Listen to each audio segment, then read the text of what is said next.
So good morning guys, nandito tayo ngayon sa Gimbal Town Plaza.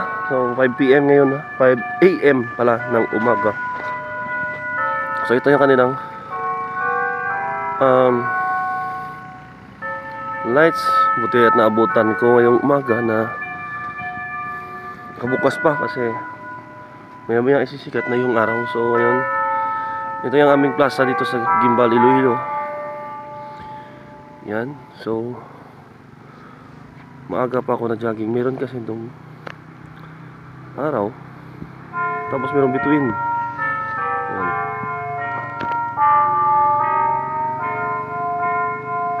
Yan, so mga sa hindi naka-uwi dito at matagal na, so yan, makikita nyo yun yung plaza, lalo na sa mga taga Gimbalanon. So ang gagawin ko ay iikot ako sa plaza. Pero yung simbahan kasi wala pang lights ha. Yan yung simbahan, bali lagyan mo yan ng lights. So yan yung parang kortina siya guys.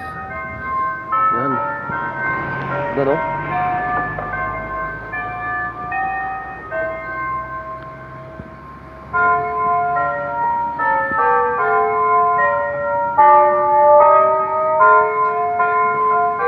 Tapos parang dagat yung gitna, yung dahil sa blue na Christmas light, yung halaman.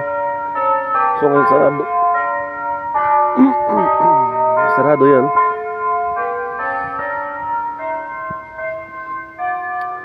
So ngayon muna, palalakad muna ako kasi hindi ko pwedeng biglain kasi hindi pa ako nakapag-stretching. So kailangan dahan-dahan lang kasi magja-jogging ako mamaya.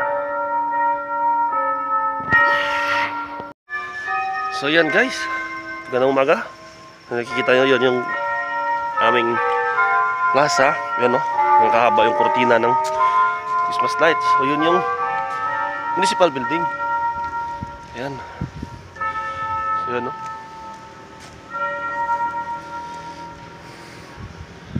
So kung meron din diyan sa inyong mga municipality, so pakita nyo naman kung ano yung itsura ng inyong plaza, diba? At least para makita natin lalo nandito sa mga taga Iloilo. Proud to be Ilonggo. Yan.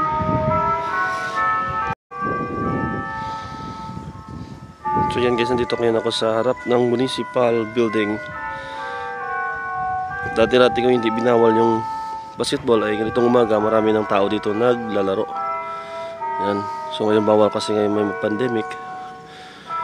So wala munang ring. Yan.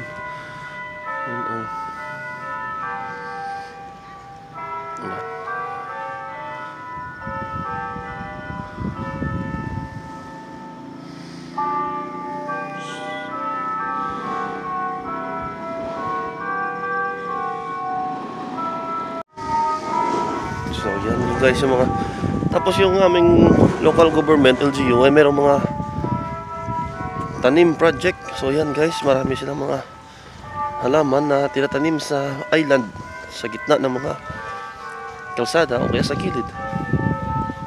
So yan guys, napakaraming mga tanim. Yan. Ito yung mga crotons. Ito yung nagpapaganda sa aming town. Yan.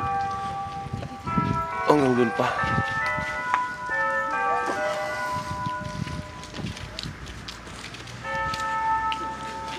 So yan, overtime yung mga tao na nagkakabit ng mga Christmas light.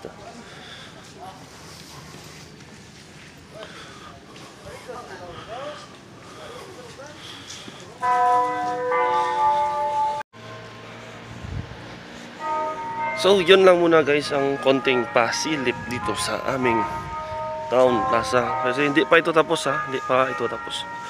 So marami pang lights ang madadagdag yan, lalo na sa mga kalsada. Nandun sa simbahan, nandun sa gymnasium, tapos